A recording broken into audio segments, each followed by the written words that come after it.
धन्यवाद पद्मजा जी। वंदे मातरम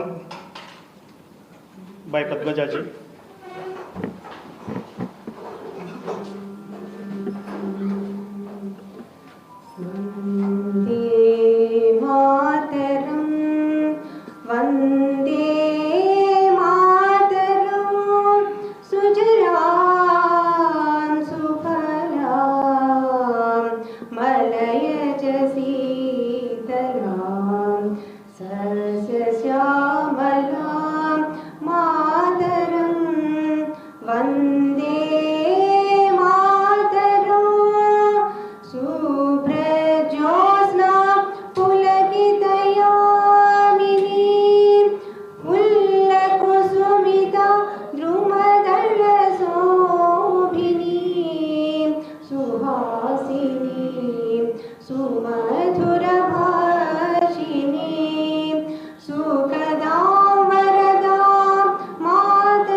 The president of it, Maulana Muhammad Ali, walked away 100 feet away, saying, no, no, no, I can't be here, this should not be shot.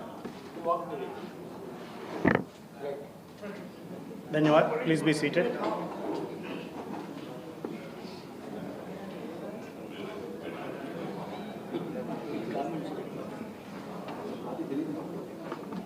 Jai Shri Ram.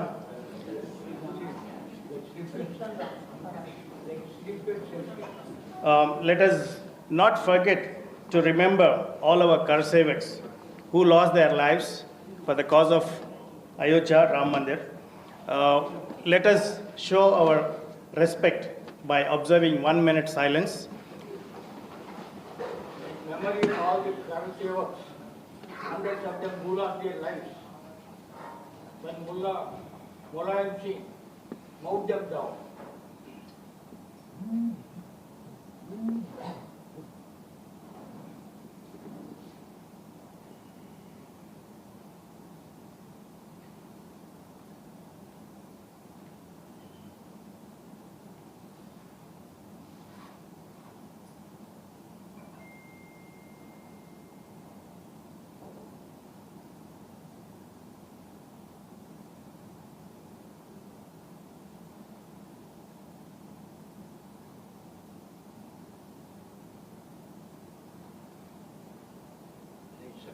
Dhanyavad.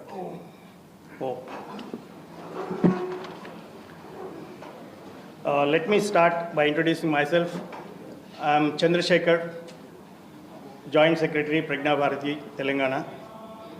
On behalf of Pragna Bharati, I would like to welcome you all to this evening book launch program. As you all can see, the title of the book is A Tryst with Ayodhya, Decolonization of India. The author, Sri Balbir Punj, is here with us. It's our opportunity to listen to all the speakers today and get more informed about what actually happened right from the beginning and until the court's verdict, and even after what is happening on this issue. So let me start by requesting our chairman, Dr. Hanuman Choudhary Garu, to start this evening's program with his opening remarks for this evening.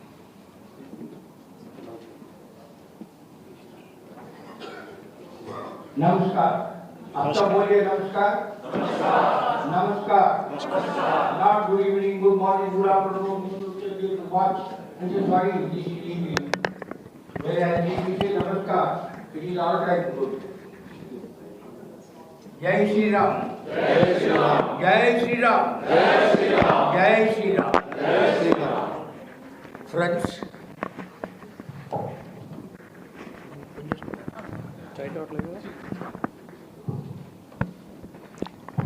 this is a great occasion.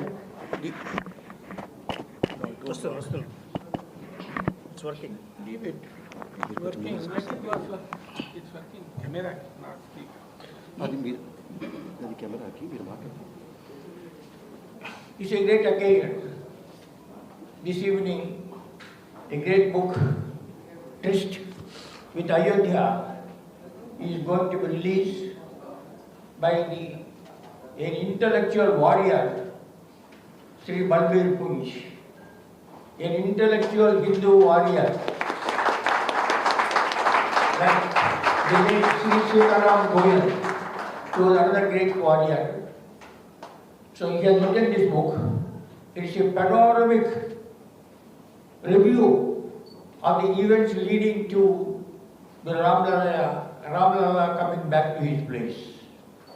It is a nearly 400-year long struggle has been consummated recently. That struggle has been won on the 22nd of February when Modi ji did the Prada Pratishtha of Ramlala.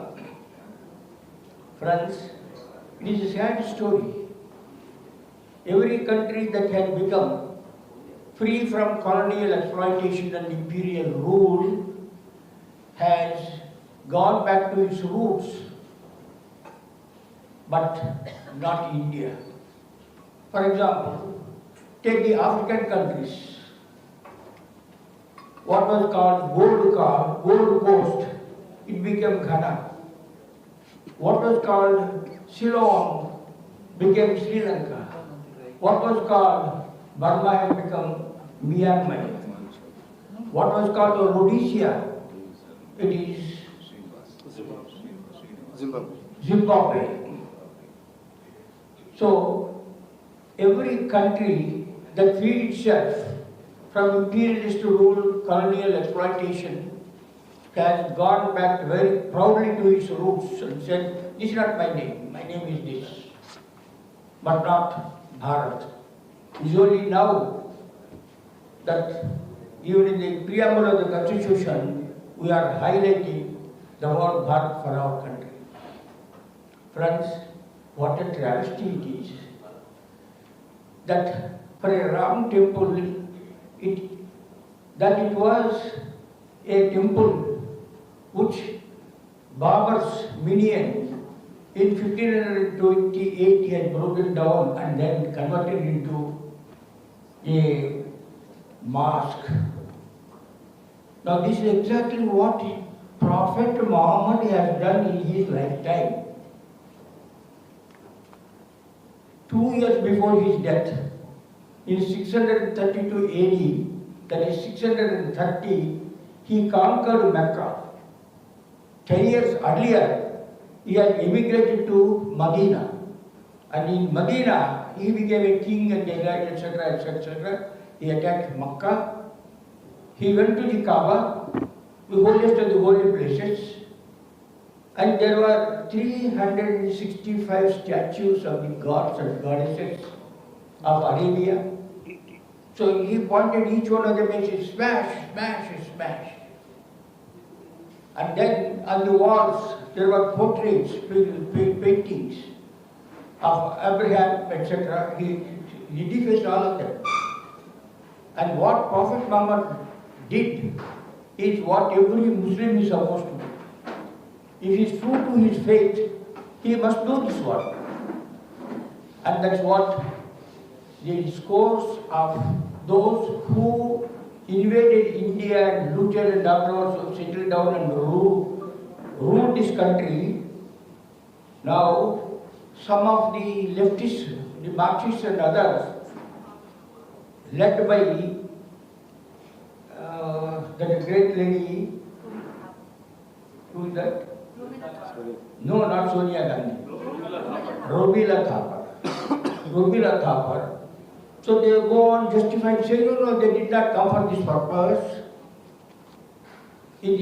All these temples are storing a lot of wealth. That's why they attacked them. Here is, this is Dr. Ambedkar.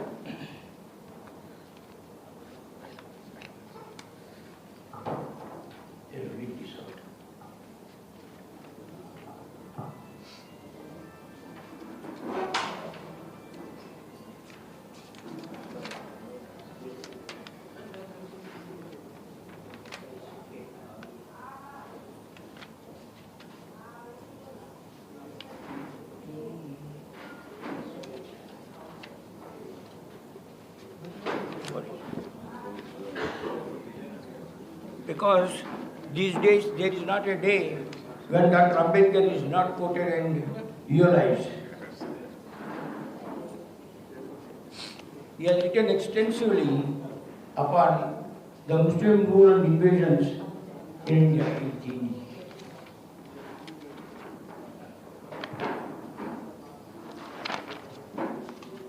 Muslim invasions were not undertaken merely out of lust for loot or conquest. There is no doubt that striking a blow at the idolatry and polytheism of Hinduism and establishing Islam in India was also one of the aims. The Muslim invaders were all united by one common objective, and that was to destroy the Hindu faith.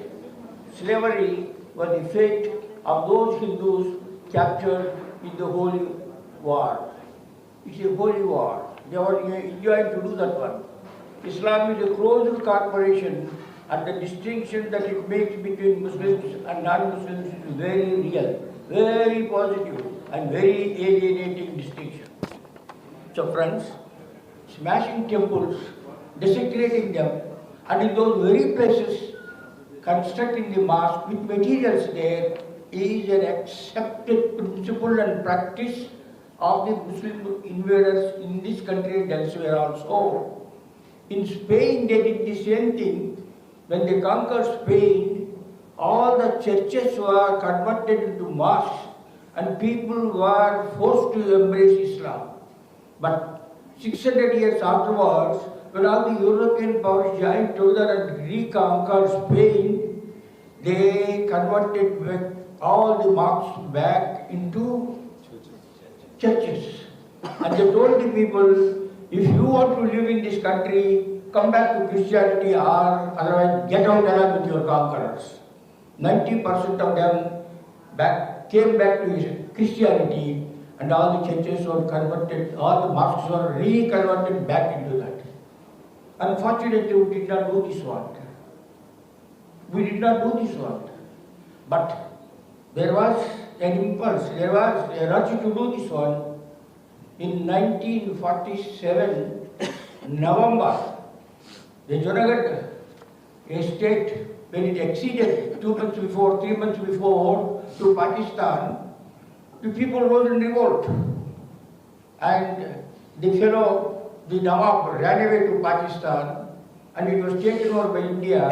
Sardar Patel, K.M. Munshi and N.V. Gadgil, they went to Somnath. And Sardar Patel declared the decision of the government of India to restore, reconstruct the Somnath. And Gandhiji said it should not be done with the government money, but with the people's money, just as we have done now here in Ayodhya. And by the time Prana Pratishtha was to be done in 1951, Sardar Patel died on the 15th of December 1950, and it fell to the lot of K.M. Munshi to complete the construction of that temple and also to do the Prana Pratishtha. Munshiji asked Rajendra Prasad, you are the Rashtrapati, please come and do the Prana Pratishtha. Nehru is going to object. Only if you are confident of overruling Nehru, your Prime Minister, then say yes, otherwise don't say I will come.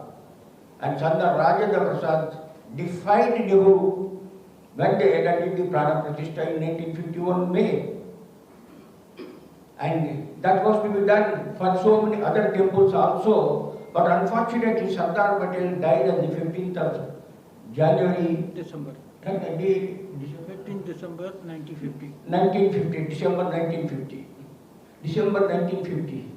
Now about Ayodhya also, what happened in 1949, 22, 23 midnight of December, the Ram Lalla image, statue came up.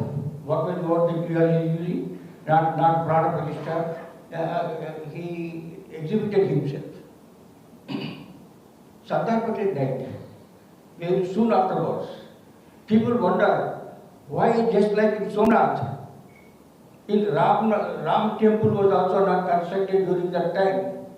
That is because Sardar Patel died very soon, and Nehru took it to himself, saying that statue should be removed from there. There was one K.K. Nair, ICS. He is from Kerala, and his wife Shakuntala. So anyway, this K.K. Nair said this cannot be removed. There was a lot of and Govinda Vallabh was the Prime Minister, Chief Minister. In those days, they were called the Premier of that state. So he allowed, and in between, in December, Sardar Patel, no, in January, Sardar Patel, 10th of January, Sardar Patel wrote a letter to Pandit Punj. Anyway, all that story is written more beautifully in this book. So, K.K. Nair, he determined that no, this statue will not be removed. He was hounded by Nehru. He lost his job and he started practicing law. His wife Shakuntala stood by him, and in the first elections in 1952, she stood as a Hindu Mahasabha candidate and won, and she was 3 times afterwards. And by 1971, both of them were members of parliament, 1971. That was the determination, the devotion of a true Bharatiya in order to recapture the history of India and live by that one. So that is the story of, in brief, how then there were lots of cases, etc., etc. I will mention. Right. Another 5 minutes, he said. Let me see. 5 into 100 words, 510 words. All India Radio Speak Secretary, 110 words per minute. So that's a great saga. It is written in the book. I will not repeat that one.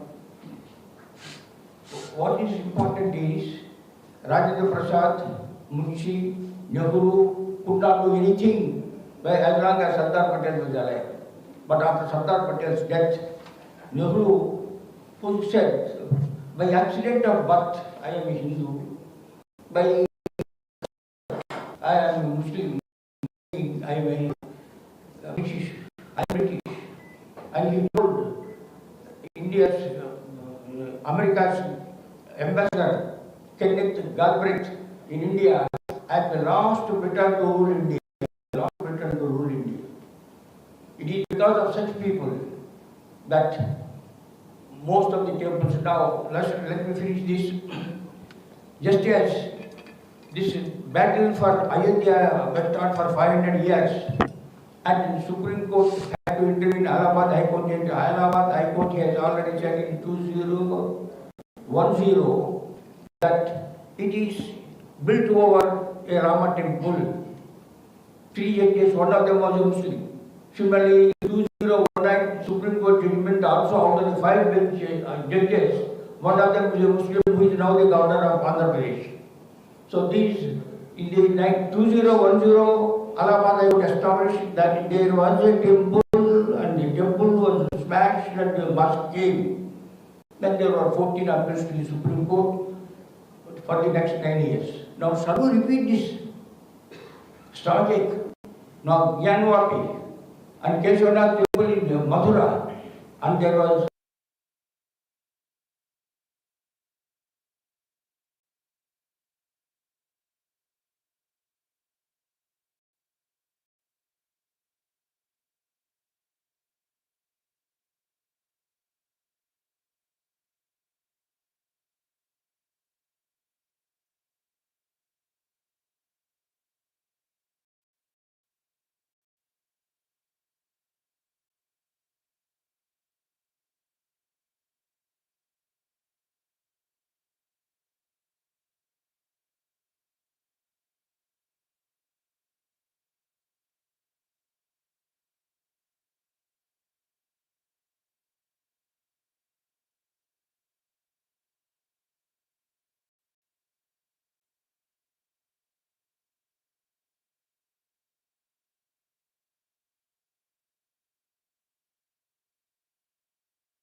the most important ones of them, like Kabatul Islam, the glory of Islam, which was constructed after destroying 28 Hindu temples and Hindu and Jain temples in Delhi. So friends, it's a great occasion, as I said, a wonderful book that would be reviewed by my dear friend and our colleague Aravind, former DG Police, and then for another good time, the intellectual warrior, Mr. Balbir Punj ji will speak. Dhanyawad.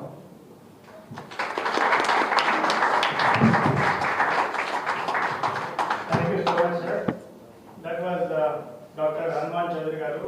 That is initials THC, which stands for Tripura Neri Hanuman Choudhary garu. 93 years young. 93 years young, that is right.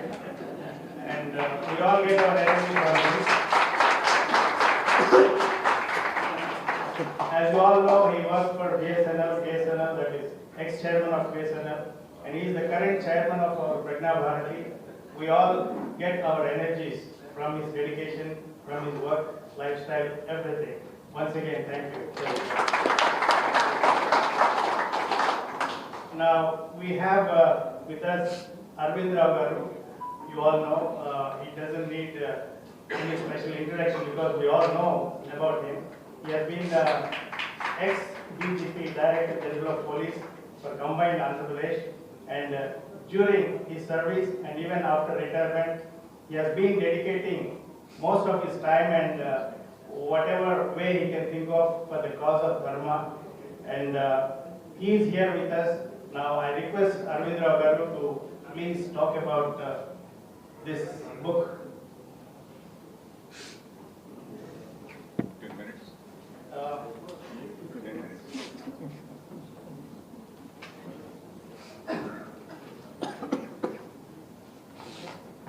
Jai Shri Ram. Jai Shri Ram. I am also inspired by Rama inspires us. Yeah, better to say that I'm inspired by Rama. So, Sri Balbir Punj ji, Sri Hanuman Choudhary ji, Sri Srinivas Garu, and all the dignitaries, highly learned people who are present here. I have been asked to speak for about 15 minutes. But this book is a very important book, and I had noted several points. Probably it may take half an hour or so, but I will not speak all that. But I'll confine myself to some important points. It is a very, very timely book, and as our chairman, Sri Hanuman Choudhary ji said, Sri Balbir Punj is an intellectual warrior, an intellectual Kshatriya, as Rajiv Malhotra would say. And these intellectual warriors are actually required now. And this book actually, it gives the right perspective. It has come at the right time in order to give us the right perspective. And his approach is that it is not an occasion to gloat over any victory or anything. We have to be very cautious.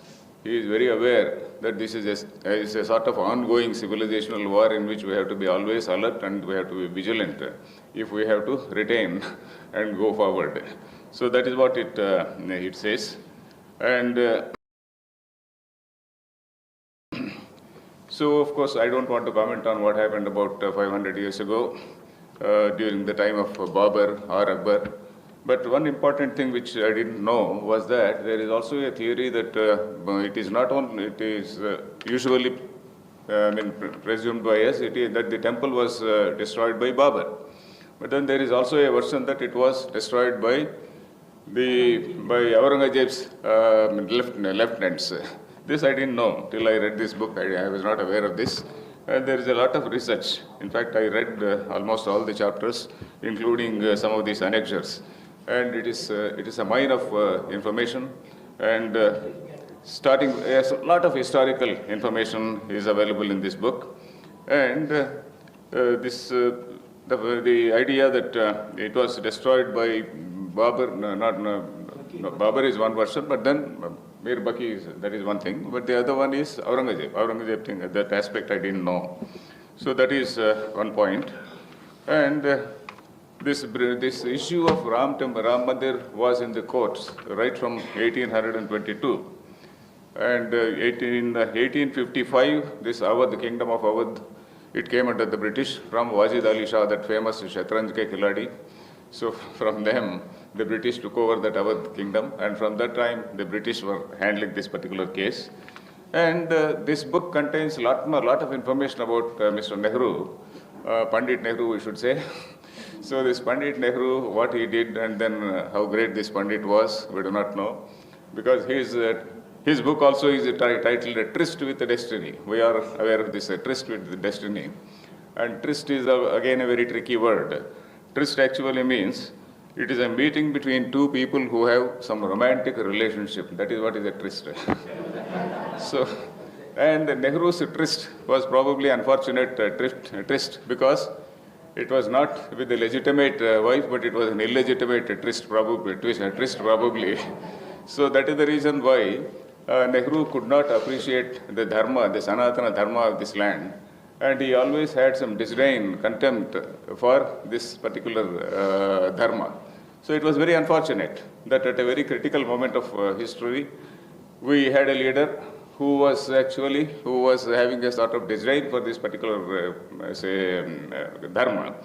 And a lot of information is there about Nehru, there is one chapter called Nehru versus all others. As Hanuman Choudhary ji just now said, all other people were willing to have that Somnath temple. But Nehru was one man who was putting a lot of pressure on so many people, including on K.M. Munshi, saying that you are promoting Hindu revivalism.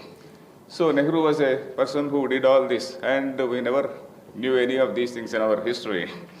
And his disdain for Hindu civilization, it only shows that his poor understanding of our tradition. And anybody who has an idea about the egalitarian and very liberal tradition which we have, nobody would have felt like that. And we usually have an impression that Nehru was such a learned man, but probably all his learning was only whatever the British told in the in London, whatever, wherever he studied. So apart from that, his ground reality probably he never had any information. And he was the first nominated CM, Prime Minister. Of course, the Congress culture, it starts with Nehru. Because against the decisions of all these provincial committees, Congress committees, he was nominated, though no provincial committee recommended his name. So this is one thing which is given in detail. And in another chapter also, chapter number 15, Who Stopped the Ram Temple? We get details about how Nehru was nominated. He was because Gandhi said he is the only Englishman, he is the only person who can handle the British people. And we know how he was handling the British people. He was very good in chatting with them, dining, and then partying with them. So that is what we see. And his statements are also deplorable. Nehru's statements, these are some of these statements which we find in this book. They are really shocking. It seems he once spoke to Mr. Raja Rao. Raja Rao, we all know that famous writer. He said, enough of Rama and Krishna. 3,000 years of deity and 3,000 years of deities have given us slavery and poverty. He is said to have, said to have told this Raja Rao. Then he says he is attributing this poverty of this country to Hinduism. And this is precisely what the British did. And it is astonishing to see how Nehru was so totally ignorant about the fact that prior to the arrival of the British, our GDP was about 30%. And then when the British people left, it came down to 2% or so. And then he was also a witness to so many facts in his own lifetime, that the Bengal famine was directly due to the action of the British when they took away all this rice at that particular time, and then during the Second World War, and the Bengal famine, millions of people died, and Nehru was an eyewitness to that. And Nehru also knew how our industry was destroyed, Indian industry was destroyed, how the shipping industry was destroyed, and how various other industries were destroyed, and how how so many artisans were impoverished. In fact, in the Wikipedia also, very honest note is there about how Indian, artisans were impoverished because of this colonial policy. And Nehru was a witness to that. And he says that Hinduism or the Sanatana Dharma is responsible for this poverty. And he was so brainwashed. It is astonishing to see that this Panditji was so brainwashed by all such information.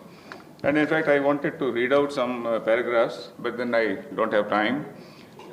So then, in fact, this very title, or rather this name Panditji, was a very, very misleading thing, and it gave a lot of comfort to many people. In fact, my own grandfather, my maternal grandfather, we had a big photograph of Nehru. Over? You can carry on.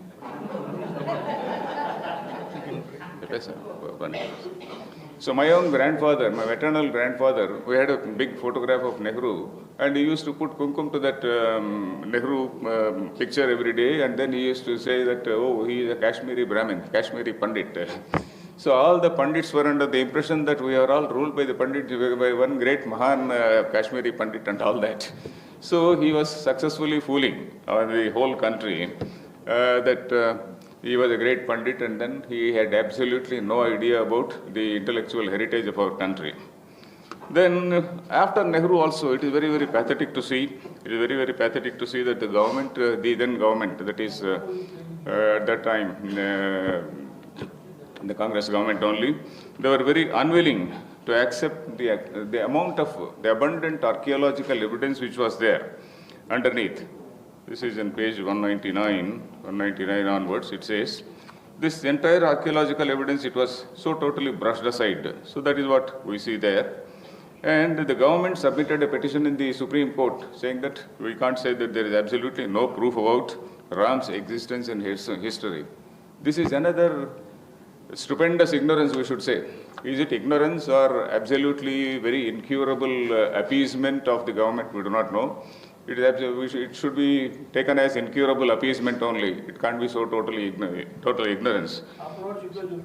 Yeah, and in this context, Sri Balbir ji has given so many details about how this Ram temple and about Rama, Lord Rama, There is so much of information in so many of our books. Of course, he has given lot many quotations from Hindi texts. And of course, the Sanskrit Pandits should be able to give many more illustrations. I myself know that, for example, in Padma Purana, people who have studied Srimad Bhagavatam, if you see Bhagavata Mahatmyam, the very first chapter, the first few shlokas only we come to know that Narada was in despair. Narada was moving around, he just came round, he was on his rounds to earth, and then he saw so many Punya Kshetras. And in all the Punya Kshetras, he saw only Bhakti, and there was no Jnana and Vairagya. And when he was narrating this Punya Kshetras, he mentions that Setu Bandha. He mentions the name of Setu Bandha, that is the Rama Setu. So that Rama Setu was a place of pilgrimage by the time this Padma Purana was written. When was this Padma Purana written, we do not know. And again, in Parashara Smriti, there are shlokas. Parashara Smriti, that again is a very ancient text. There again, there are a couple of shlokas. There he says, Setu Bandha Pathe Bhiksham Chaturvarnyat Samacharet. Somebody who is going on a pilgrimage to that Setu, Rama Setu, he should take bhiksha from all the four varnas. That is again mentioned. Setu Bandha Pathe Bhiksham Chaturvarnyat Samacharet. Setum Društva Samudrasya Brahma Hatya Vyapohati. Even if you kill a Brahmin, that sin will be washed away if you visit that Setu Bandha. And Setum Društva Vishuddhatma Avagaheta Sagaram. After seeing that Setu, you have to take a dip in that sea. That is what Parashara Smriti says. Parashara Smriti, in fact, 4 or 5 shlokas, it describes this Nala Setu. It was actually called Nala Setu. Of course, we call it Rama Setu. But Valmiki Ramayana itself calls it Nala Setu. I had an opportunity to teach the entire Valmiki Ramayana on the YouTube. In fact, my classes are there, about 200 and odd classes are there on Valmiki Ramayana. I was fortunate enough to teach the whole text. And then again, when Bharatam again there is a mention. In Bharatam, there is a big chapter called Tirtha Yatra Parvam. Because many people in Bharatam, not many, of course 2 people.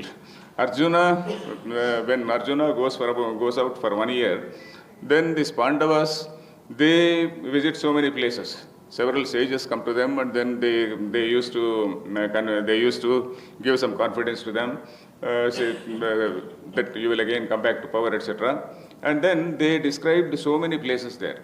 And again, Balarama, there in the Tirtha Yatra Parva, and also Rama Upakhyana Parva is there. So in that Rama Upakhyana Parva, Nalasetu Ritikyato Yo Adyapi Pratito Bhuvi. Nalasetu, it is called Nalasetu, it is still Adyapi Pratitah means even now it is very famous. So at the time of Mahabharata, this Nalasetu was there. There is so much of evidence. Probably Sanskrit scholars will be able to give more information about this thing. And then again, and it is very interesting to see how these left liberals, they create some false narratives and make people fight this left liberal. Hanuman Choudhary ji also mentioned. And India, we should see that, we should note that we are in the midst of a civilizational war. It is not as though we have won anything by sheerly because Mr. Modi ji is there for the last 10 years. But still, there is a lot to fear. That is what I feel. And the one happy development, as I see, is that the whole world, or rather the Western world, all the countries, they are in the same boat.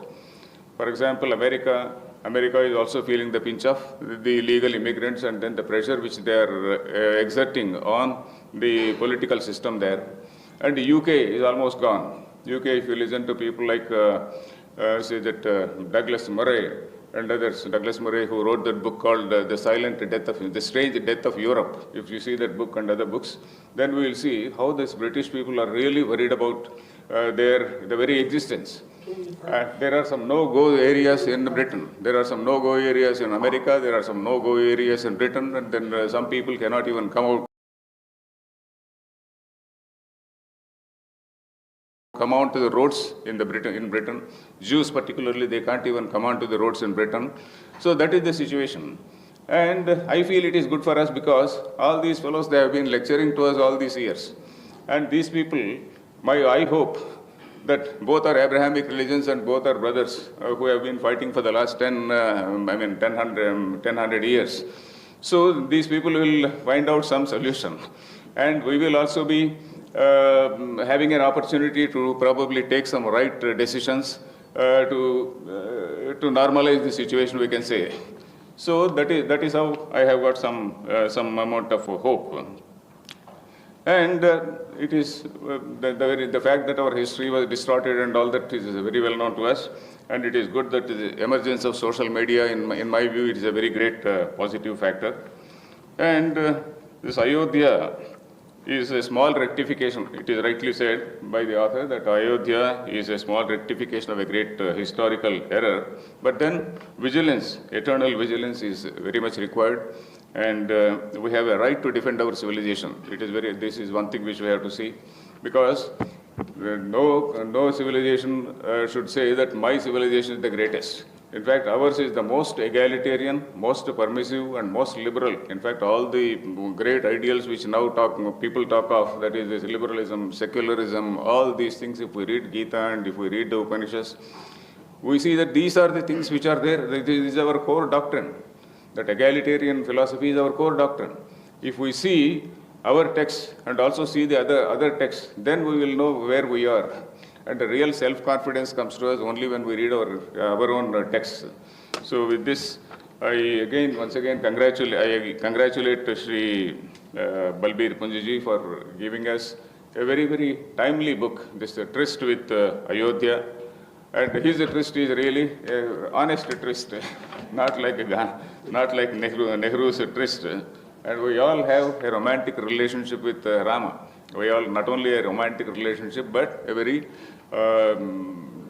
devotional relationship, I should say. We all have that very devotional relationship, and we have to congratulate Sri Balbir Punjji for having given us a very great, a very timely book to give us the right perspective as to how we have to understand this whole situation.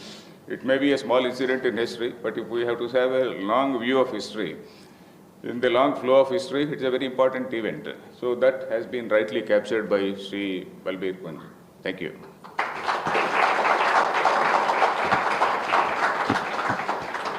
Thank you so much, sir. Now, the moment all of us have been waiting for is here. Now we'll have the book launch, and I request Anandaji, member of our Prajna Bharati, to assist us with the process.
Like all the people, all the details.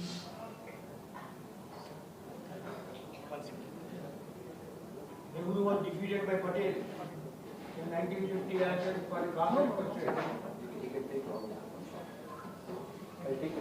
Nehru put up property. Now I request. Put up Maharshi Tandon, and Nehru's man was totally defeated. So that was after Gandhi's death. Because as long as Gandhi was there, this paper card Nehru was keeping upon me. Now, may I request Sri Balbir Punj, the author and speaker for this evening, to talk about his book. No time limit for you, sir. Okay.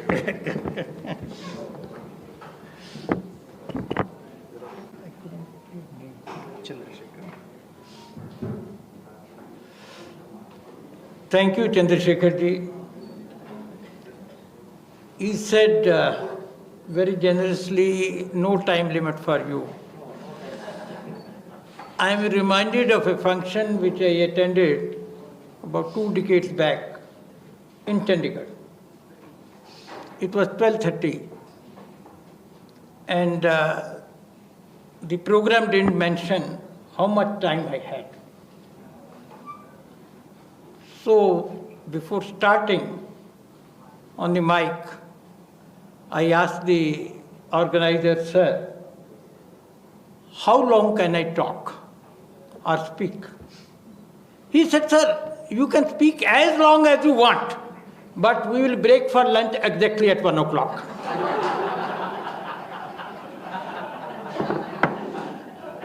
When I was coming, planning to come to Hyderabad for this function and working out details with Srinivasji on phone, and the date was still not decided. So one of my friends who belongs to our school of thought, he asked me, Balbirji, I believe you are going to Hyderabad. I don't know, we are deciding on a program. He said, then have you fixed up with Hanuman Choudhary ji to meet? No. But I will definitely meet him. He said, the program is not decided. You are not fixed with him. How are you sure that you will meet Hanuman Choudhary ji? I said, भाई, राम जी की बात हो रही है, हनुमान कैसे नहीं आएंगे? हनुमान जी की बात हो रही है, so Hanuman ji to inevitably turns up, and don't know in this audience who is Hanuman ji. Of course, Hanuman ji Choudhary is here. Then we had Aravind Rao ji, former DGP of Police, United Andhra. But more than that, his introduction should include, he is the author of Indic Religions, Challenges for Survival. He presented me with a copy when I came to the function. I scanned through it. It's a very useful book, and we must compliment for him for this book. Thank you, Ravi. Rajesh Kumar ji, then of course Srinivas ji, and Mr. Raghu, and friends. Hanuman ji has already set a precedent. No good evening, no namaste, Ram Ram. बोलने पे बड़ा पुण्य मिलता है. Ram Ram. Ram Ram. Now, this book was written in 4 months. And even if you offer me a ton of money and want to commission me to write such a book in 4 months, I will say no, because it's impossible to write such a book in 4 months. Time is more than 400 pages. As Hanuman Choudhary ji and Aravind Rao ji certified, it's a very well-researched book. It's not something what you can say born out just of emotions. It's strictly based on facts and arguments. This was possible only because Ramji wanted me to write the book. There is no other way I could have written it. It was just Ramji motivating me. And those days, in fact, I was supposed to visit London, where my younger daughter lives. We had got the tickets. The program was made for a month. That program was given goodbye. No birthdays, no marriage anniversaries, no parties, no dinners, which were a very essential part of Delhi's useless social life. Day and night, Ramji and his book. But when I say so, if you find any error in the book, and there may be, don't blame me Ramji for that, blame me for that. I mean it. See, this book, when I was searching for it, I must have read about 50 books in English. I mentioned quite a few in the beginning. About 7, 8 of them, it tries to give the correct perspective about the problem. most of the books written in English, maybe over 40, which I have read, and maybe even more, they make about 3-4 points. Number one, Ramji is a fictitious character. है ही नहीं, evidence क्या है? Where is the birth certificate? And how do you prove that Rama was born at the very right place? Produce the revenue records of Maharaja Dashrath that he had a palace there. Number two, these RSS and BJP, they are gundas. They stole away a mosque and forced a temple on that. That is the second lie. And third, that it was not a movement by the movement for reclamation of Ram Janmabhoomi was not a movement by the civil society, but was inspired totally by RSS for a political agenda. And Rama is a North Indian concept. It has nothing to do with the rest of the country. Now these are all either half truths or total white lies. If you happen to go through this book, you will realize that truth is something else. Now, starting with one, it was not a Hindu-Muslim problem at all in post-independence era. Mark these words. It was not a Hindu-Muslim problem at all in the post-independent India. It was a problem between Indians who loved India, who felt proud of India, and those who had colonized minds. 1947, till 1947, we were ruled by aliens for almost 1,000 years. 800 years of Muslim rule, 200 years approximately British rule. We were ruled by aliens from 15th August 1947 till very recently. We were ruled by alienated. We moved from the rule of aliens to the rule of alienated. They did not understand India. The movement to reclaim Ram Janmabhoomi started in a way, rather restarted after independence, when on 23rd December 1949, mysteriously, Ram Lalla appeared in what was called the Ram Janmabhoomi or the Babri structure. Manifested. Manifested. Manifested. That's the word you use. So, it was 23rd December 1949. Now what happens next? The first witness of what Hanuman Choudhary ji called a manifestation, and he will like to call it a manifestation, is not a Hindu. It is a Muslim. And his name is Abdul Barkat.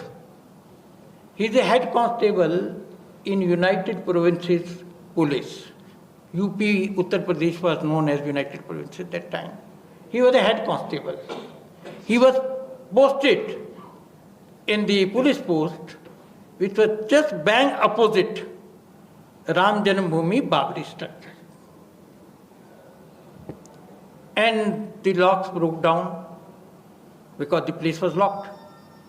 And Ram Lalla had manifested.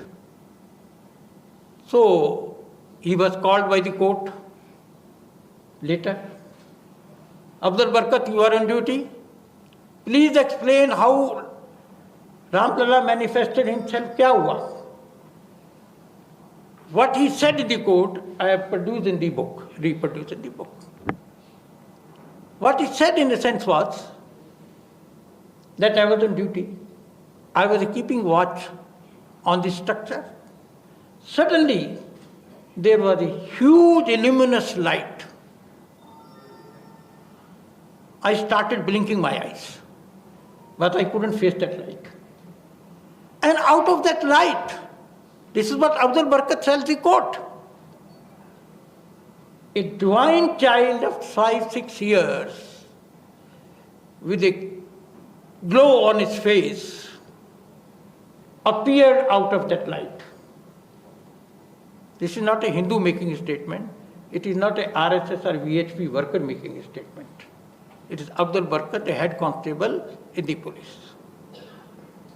When I saw that divine child, I went into a trance. I had to close my eyes. When I reopened my eyes, I see all the locks of the building have broken down. There are hundreds of people. They are singing bhajans. Prakat Kripala. They are singing bhajans. So the first witness is a Muslim. And then, see, no Muslims had said a prayer in that building after a riot in 1934. 1934, Hindus had made a great effort to reclaim. There was a fight. It was British rule. The British government put down the whole, what you can say, effort to reclaim Ram Janmabhoomi with a heavy hand. And after that, no prayers were offered. In 1949, the Hindus expected, now that it is our government, we'll get it back. It was the, what you can say, the desire of the civil society. I will come to that point later. You must understand also the background. Till 1930, nobody talked about a separate Muslim nation. It's only in 1930 that Muslims started talking in terms of a separate Muslim nation. But nobody had heard the name Pakistan. In 1933, there was a student Muslim Islam leader from England, Rahmat Ali Khan.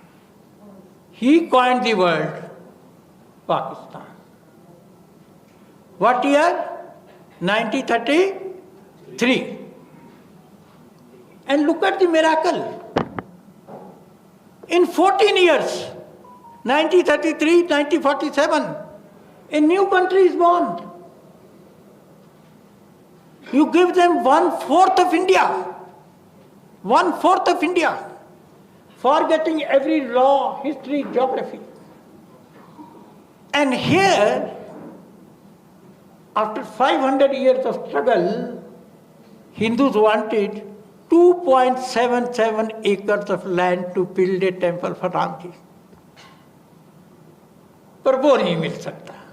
You can give 1/4 of the country in the name of religion, forgetting every law, everything. Somebody can argue, वो तो अंग्रेज ने किया था. That was decision of the British. But that is half truth. Congress had agreed to that decision. A Congress party which could agree to the partition of the country on the basis of religion, I still can't get the answer why they could not manage to give 2.77 acres of land for Ram temple. It was against this background that people in Ayodhya demanded a Ram temple. You will be surprised, brothers and sisters, to know that fact has been hidden. As many as 12 Muslims from Ayodhya, belonging to Ayodhya, they gave affidavit in the court in 1949 and 1950 beginning, that this land belongs to Hindus, this place belongs to Hindus. We have absolutely no objection if this place is given to the Hindus to build and develop a Ram temple.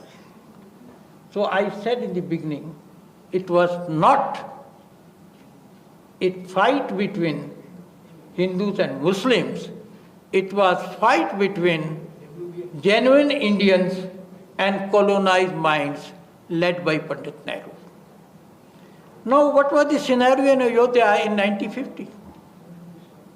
The movement to reclaim Ram Janmabhoomi was not led by a RSS or BJP man. It was led by Baba Raghav Das, who was a Congress MLA from there and who was a Gandhian, and he was called Gandhian of Purvanchal. The movement was led by him. He was in turn supported by the Hindu Mahasabha. And he had the support of the local bureaucracy. Hanuman Choudhary ji mentioned the names of K.K. Nair, ICS, Deputy Commissioner of the area, Gurudat Singh, the city magistrate, local SP, entire public. And Ayodhya was part of United Provinces at that time. The Chief Secretary was Bhagwan Sahai, an ICS officer. He supported the Ram Temple. Govind Vallabh Pant, the Chief Minister of the state, supported the demand for Ram Temple. Lal Bahadur Shastri, the Home Minister of United Provinces, who later on became the Prime Minister of India, he supported Ram Temple. बना क्यों नहीं? सब चाहते थे. Everybody supported. Still, it took 70 years to come. कौन है? Who is it? Ramlala manifested itself in Babri structure on December 23, 1949. At that time, the country was facing a huge refugee problem. Kashmir had been attacked by Pakistan. There were so many pressing problems. But the Prime Minister of the country, Jawaharlal Nehru, found time. On 26 December 1949, 3 days after that, Ayodhya was a small, sleepy town at that time. He sent a telegram to Govind Vallabh Pant, the Chief Minister, ordering him throughout the Murti, a Vigrah of Ramlalla, and start Islamic prayers, namaz there. It's on record. 26 December 1949. But he was so isolated. He later on, Nehru wrote to C.R. Das, who was the Chief Minister of West Bengal. Later on, I've reproduced that letter in the book, saying that Congress people have changed. मेरी कोई बात ही नहीं सुनता है. He was telling, but the local administration led by K.K. Nair, Chief Minister, they refused to implement his order because it was impractical, unthinkable. So they kept delaying it on one pretext or the other. Nehru was a vindictive man. Later on, he penalized K.K. Nair and everybody who was connected with the movement. Ram Temple struggle, I won't go into great detail. It continued for 500 years. And there was one Mahant Raghuvar Das, who in 1885 represented to the British government that we have got a place called Ramchabutra and I am the Mahant there. Please allow me to put up a proper temple there. The inspection was done at 3 levels. I have reproduced that entire episode in the book. But I'd like to read out 4 lines to you, which the district judge, Faizabad, Colonel Chamiar, his name was Colonel Chamiar, he said in his judgment, these are 4 lines. In 1886 judgment, he said, "It is most unfortunate that a masjid should have been built on land specially held sacred by the Hindus. But as that event occurred 356 years ago, it is too late now to remedy the grievance.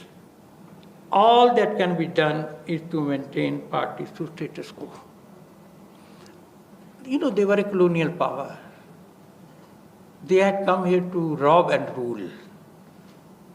It was not their responsibility to undo historical injustices. So one can understand that.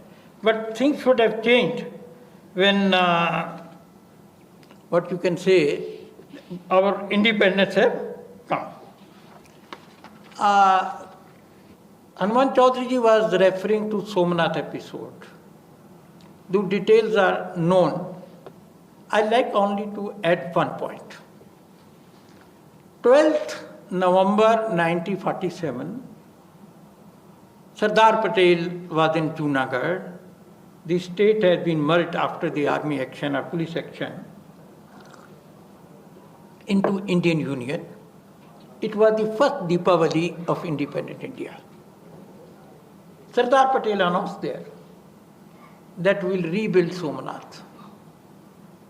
He came to Delhi, spoke to Gandhiji. Gandhiji was very happy. Cabinet meeting took place, presided by Prime Minister Nehru.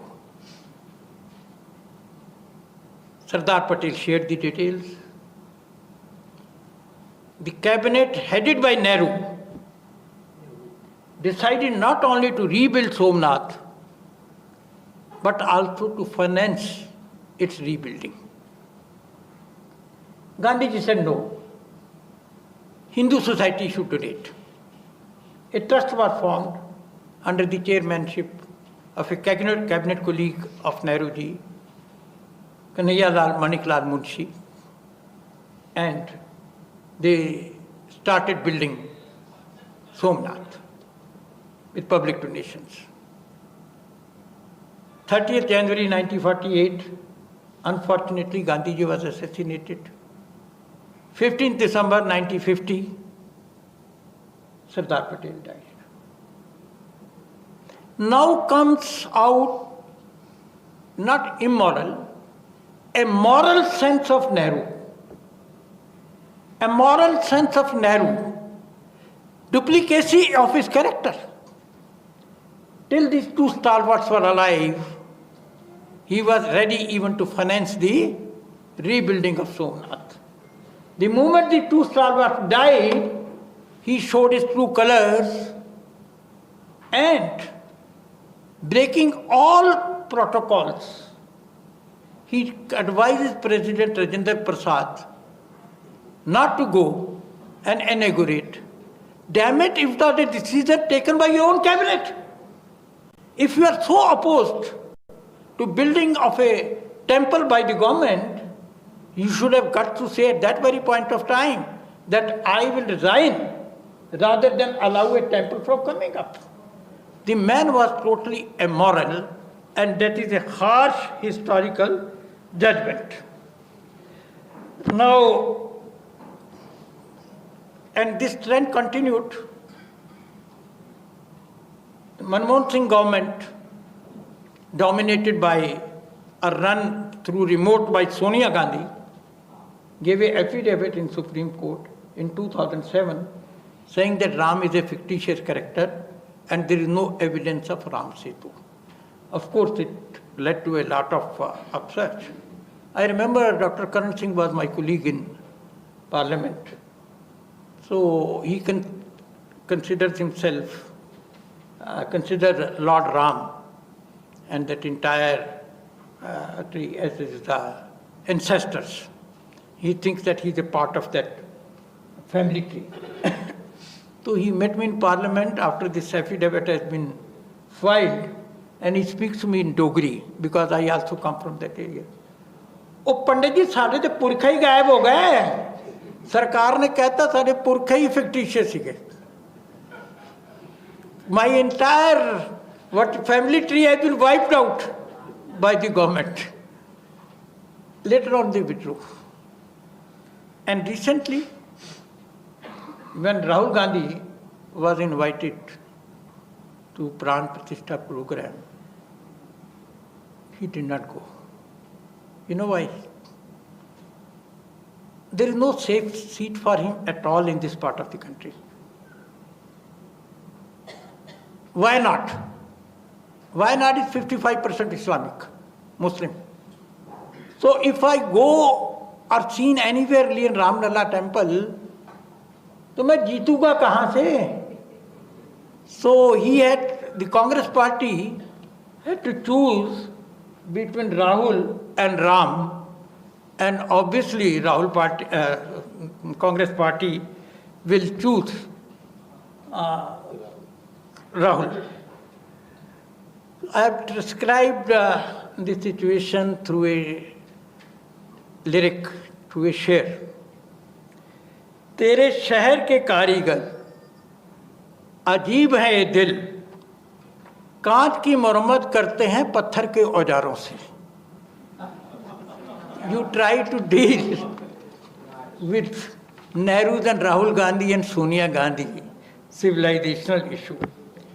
I am skipping a good part, but I like to mention a couple of things. See, one of the blunders of history has been overturning of the Shah Bano verdict of 1985. We all know the Shah Bano case, I don't have to repeat it. It was a Supreme Court decision. It was a Supreme Court decision. And Rajiv Gandhi, fortunately, unfortunately, he didn't have any ideological baggage. He was not pro-Hindu, he was not anti-Hindu, he was not pro-Muslim, he was nothing that way. Total blank.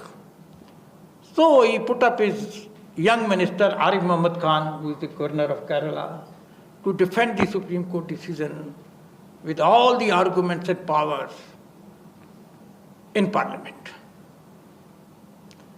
Suddenly found thousands of Muslims were parading streets of various cities of India and very aggressively.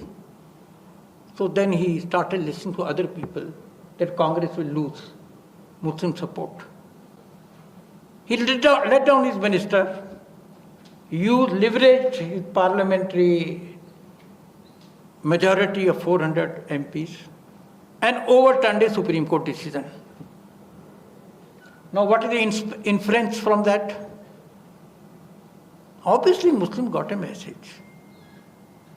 If you can be aggressive on the streets, you can bend the system. आप system को बदल सकते हो, blackmail कर सकते हो. Logic is not needed, majority in parliament is not needed. All you need is aggression on streets, and you can bend the law to your convenience. That hardened their attitude on Ram Janambhoomi. That's the point I'm trying to make. Till 1986, none of them had objected even to all the protocol and worship that was carried out in Babri structure. The entire thing started after this Shah Bano case. And you must be remembering 1988 banning of Salman Rushdie's The Satanic Verses, a book which nobody has read in India. Can you imagine? A book was banned even before it landed on the Indian shores. And that further headed what you can say the Muslim attitude. Now, I was talking about the Babri Masjid. Fact was, this is a wrong word to use, Babri Masjid. Babri structure was not a masjid under the Islamic law and also under the Indian settled law. There is a very famous case. It's called Masjid Shaheed Ganj versus Shiromani Gurdwara Prabandhak Committee, Amritsar case, decided by Lahore High Court in undivided India in 1930. And that judgment of Lahore High Court was upheld by the Privy Council also. And that continues to be a settled law till today, because Supreme Court in its judgment on Ram Janmabhoomi quoted that judgment also. In that judgment, what is said is, I'll just read about 4 lines. When non-Muslim adversely possesses a mosque, that is to say Hindus, the Muslim lose all right in the land and building, including the right to worship. The building cannot maintain the character of a mosque, all rights of the Muslim being thus extinguished, including their right to pray. The person in possession commits no wrong, much less a continuing wrong, by not permitting or refusing the right of the Muslim to pray therein. This is Lahore High Court judgment, this quotation, 1930, upheld by the Privy Council.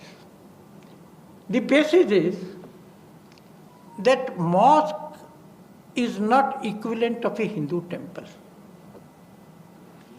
Hindu deity has been recognized as a living person. Mosque is just a prayer hall. And wherever you pray, that can be changed into a prayer hall. Because of this Islamic understanding, gentlemen and ladies, you can Google it, you will find numerous, hundreds of cases of demolition of mosques by Islamic countries, particularly by Saudi Arabia. Saudi Arabia has demolished hundreds of mosques, some going back to the times of Prophet Muhammad because of developmental activities. Mosque doesn't have that sort of a sanctity. So from 1934, there were no prayers. It was in the possession of Hindus. From 1949 onwards, it had ceased to be a mosque, both under the Islamic law and settled, what you can say, the Indian law. Now, was that structure even a mosque? What happened that famous historian Arnold Toynbee, you can Google his name, well known. He was called by the Government of India, Indian Cultural Relations Society, in 1960 to deliver series of lectures. Arnold Toynbee. Now, what Arnold Toynbee, he gave the example of a church, Eastern Orthodox Christian Cathedral. You see, there is a little history involved. Russians had taken over Warsaw for 300 years, 1615 to 1915, almost 300 years. And they had built this huge mosque called a church, Eastern Orthodox Christian Cathedral. Poland managed to get freedom in 1915-16. First thing they did was to pull down that church. They were Christians. But Polish Christians did not consider this Orthodox church as a place for prayers. They saw it as a symbol of humiliation. And giving this example, Arnold Toynbee in 1960 said, and I'm just quoting 4 lines what he said. He said, Aurangzeb's purpose in building those 3 mosques, 2 in Banaras and 1 in Mathura, was the same intentionally offensive political purpose that moved the Russians to build their Orthodox cathedral in the city center at Warsaw. Those mosques were intended to signify that an Islamic government was reigning supreme even over Hinduism's holiest of holy places. So it was never built as a place of worship. It was a place built to humiliate the Hindus, the Indians. And people talk about demolition of December 6, 1992 as a big crime, constitution khatam ho gaya, Gandhi ke desh mein aisa kaisa ho sakta hai? I've quoted in my book, Gandhiji was asked a question, if somebody builds a mosque on your land forcibly, what should be done? And Gandhiji answered that question in Young India on 5th February 1925. And I'm just reading 4 lines out of his reply. If A is in possession of his land and someone comes to build some things on it, be it even a mosque, A has the right at the first opportunity of pulling down this structure. Mark these words. This is Gandhiji says. Any building of the shape of a mosque is not a mosque. If A has not will or the capacity to destroy the building, miscalled mosque, he has the right of going to the law court to have the building pulled down. Karsevko ne kya kiya bhai? What did they do on 6th December 1992? Exactly what Gandhiji had advised them in 1925, 5th February 1925. They were following only Gandhiji's instructions. And when this book appeared, few journalist friends, Balbir ji, we don't believe Gandhiji could have said it. I said, Gandhiji said it. How could he say such a thing? I said, I can't answer that question. How could Gandhiji say such a thing? But he did say such a thing, I can prove to you. Because it is from the collected works of Gandhiji. They landed in my office, looked at the book like this, as if I have fabricated the book, took photographs, and went back shocked and surprised. I think I am overstaying my hospitality. I've almost spoken for almost. Black monkey. Oh, well, see, there are endless. What Hanuman Choudhary ji is mentioning is 1996, Krishnamon Pandey, the district judge, who unlocked Ayodhya. You know, when the case came before him, he asked the district administration, under whose orders have you locked this Ram Janmabhoomi? They have no orders. No formal order was ever issued to lock the structure. This was done by local people, local policemen, just like that. So he ordered the breaking of the locks because they couldn't find keys to the locks and opening of Ram Janmabhoomi structure. Then Krishnamon Pandey, in his autobiography, Voice of Conscience, he says, he mentioned 2 things. One, a monkey was sitting outside the court and top of the court whole of the day when the judgment was passed. People tried to lower him down by offering him bananas and peanuts and things like that, which monkeys will jump. But he just sat there like this. In the evening, A.M. Pandey, the district judge, was accompanied to his house by the city magistrate and SP of the area and district magistrate. When they entered, the same monkey was sitting in his lawn, and K.M. Pandey said, I was shocked. Monkey did namaskar to me and left.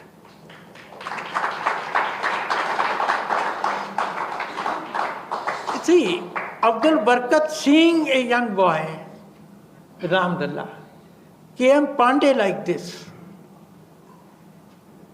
there is divinity. Ram is not fictitious. अगर Ram fictitious है तो India है ही नहीं. And we are not there. This country is identified. We draw our sustenance. And this country will live till Ram lives. Pakistan और बांग्लादेश में राम खत्म हो गया तो वो देश भी खत्म हो गया. With these words, I take leave of you. I can go on speaking, but I don't want to overstay my hospitality. Jai Shri Ram.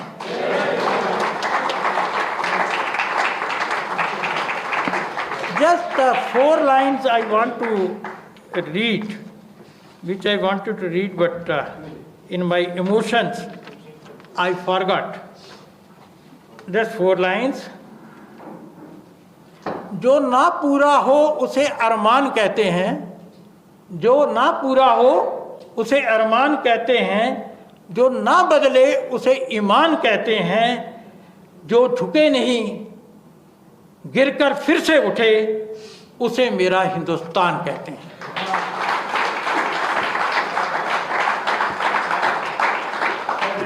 Somebody has left 500 rupees है.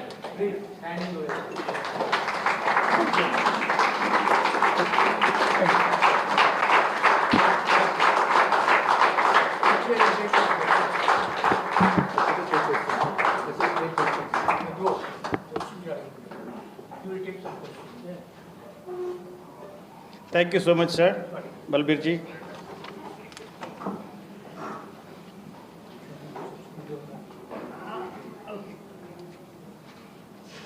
As Aravind Rao Garu mentioned in the beginning itself, the book is very timely. And the subject is with so much of emotional connect to all of us. And after listening to Balbir ji, we now understand that he made sure to delve deep into the intricate connection between Bharat and Sri Ram, exploring how they are intertwined. Now, as he quoted already, now after listening to him, the book mentions the resistance, the fight to prevent the construction of the temple, creating false narratives, deliberate denial of evidence, twisting and hiding the facts, and finally exposing the colonial mindset behind all this process. Now, it's very clear. Now, friends, first of all, I would like to thank you for having kept your phones muted. And number 2, we have Hindu e-shop setting up the bookstall outside there. Now, this book, Tryst with Ayodhya, also available there. And there's another book which is reprinted this month in February, Political Islam in India, written by Sri S.V. Seshagiri Rao Garu. These 2 books are available along with so many other titles. These are all available at a discounted price. So please make sure you get your copy. And I'm sure you will have an opportunity to get the book signed also. Now this is the time for question answers session. Anyone who has a question, please ask a question. Here, Mike. Ask a question, Indira.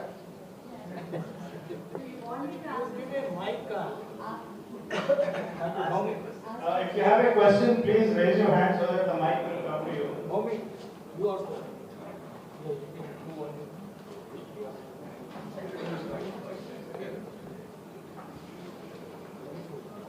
Namaste, sir. I don't have any questions. I agree fully and totally because I have been seeing and watching and following the Ramadan movement right from 91 onwards, and I myself have written so much about it. So I endorse fully, and the spirituality also, and the God that is pervading what you said. That I believe. Thanks. Please raise your hand. Yeah. Namaskar to everyone. In fact, I don't have any questions, but I have learned after coming here. I have come to know many things which I was not knowing earlier. Thank you so much. Thank you, Venkat. Thank you, sir. Many people, they don't read history. Questions from anyone? Yeah, there is. The truth about Nehru not known to many. Raman, anyone? I want to know, before Modi era, 2014, what were the challenges faced by right-wing intellectuals, right-wing people, like in media, in journalism, everywhere? I want to know that. Difficulties faced by right-wing intellectuals before 2014, before Narendra Modi.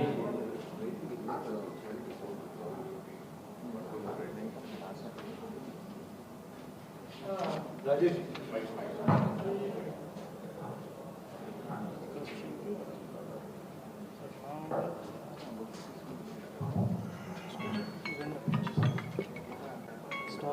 It's a very interesting question. See, there were two, and there have been two, and there are two schools of thought. One represented by, in a way, by Pandit Nehru, and those who believe in his scheme of things. You can find traces of them in Manishankar Iyer and whole lot of people. And there was another school. Unfortunately for the country, Sardar Patel died on December 15, 19. Too early after it. And that entire power of patronage passed down and Congress party's control passed down from there. There was no much question. And that set up a trend. And as a result, I won't call them right-wing intellectuals. I will call them objective intellectuals. They were persecuted. They were thrown out of jobs. There was no opportunity. Two things have happened now. One, you mentioned Modi ji coming to power in 2014. Second, even more important is the spread of social media. This has become a big exercise. Earlier, you needed the patronage of Times of India in the United States, Hindustan Times, to make your point of view known. I would cycle back your copy. We would have no reach.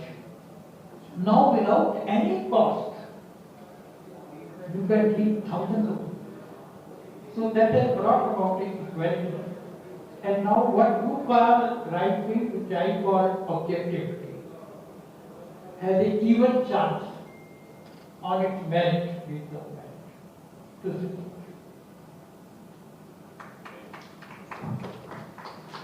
Yes, sir. Your name?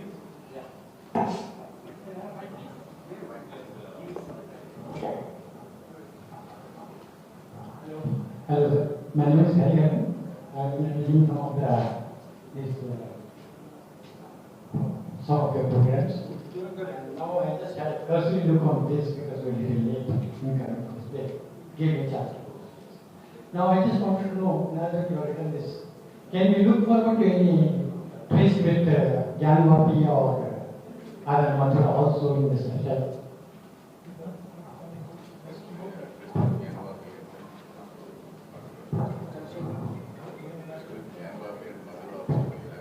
I've written a number of articles on Janmati, including in Hindustan Times, and I plan to write, in fact I plan to write a large edition of this book, another 6 months or so, revised and enlarged. And second, if Ramji's paper continues, I have listed about 35 Indian controversies. And I plan to write a book where there will be chapters running into 3,000 to 4,000 words on each of these controversies, so that we know the facts and we know the arguments. to about 35 petrol. And that will include this one. We pray to God that He lives for 100 years and writes all these books. Sir, everybody is not Hanuman Choudhary, who at the age of 94 can be so naughty. So just to answer your question,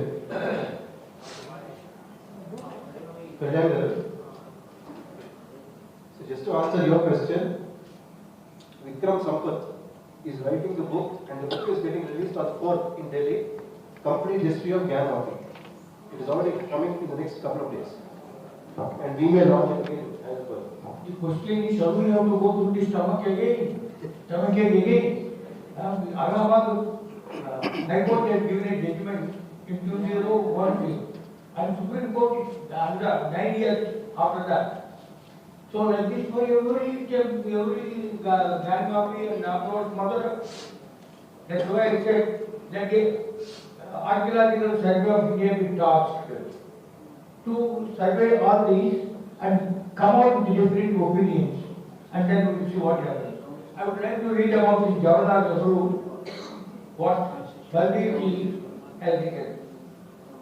Both in the case of the reconstruction of the Somnath temple in Gujarat and Ram Janmabhoomi shrine in Uttar Pradesh, it was a battle between colonialists, essentially apologists for the Islamic murderers and British plunderers, led by Pandit Guru on the one side and the rest of the country on the other, including a bulk of traditional congressmen, most of whom were freedom fighters and leaders of repute, either at an all India level or in their respective regions. The two issues taken together, please listen carefully.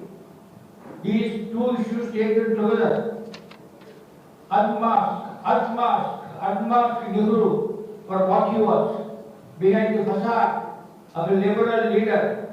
Here was a vindictive man, severed from his roots, intellectually dishonest,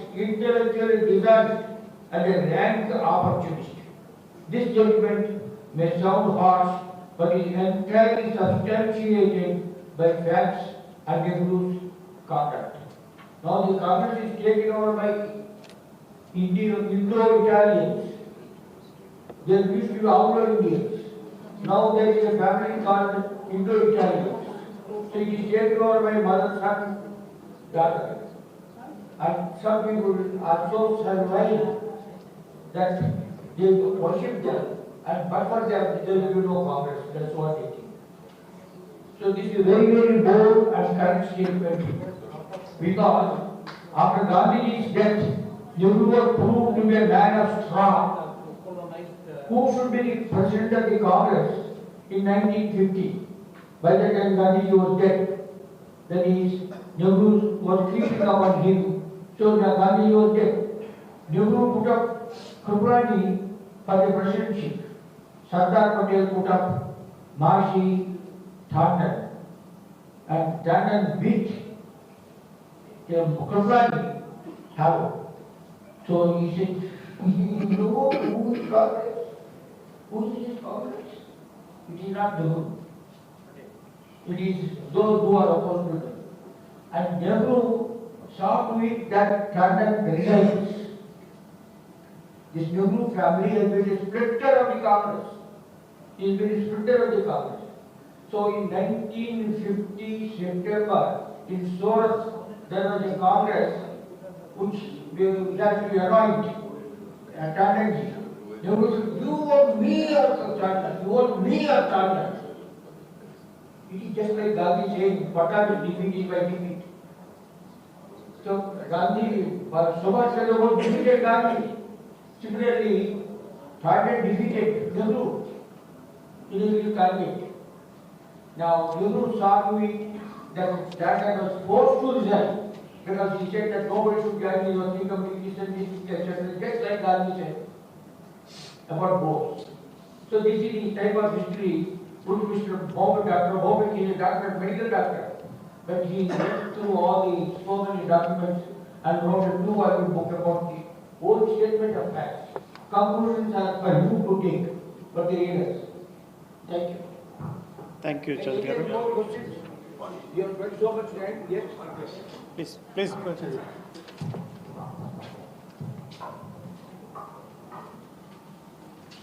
Very short question. Sir, actually for a very illuminating talk. My question is, as you rightly said, that the archaeological survey of India should survey all the masjids which were built on destroyed. But one Vishwa Hindu Parishad leader recently said, we will be satisfied if these 3 are given to us. Do you agree with this? He said, if Gyanvapi and Mathura and of course Ayodhya is given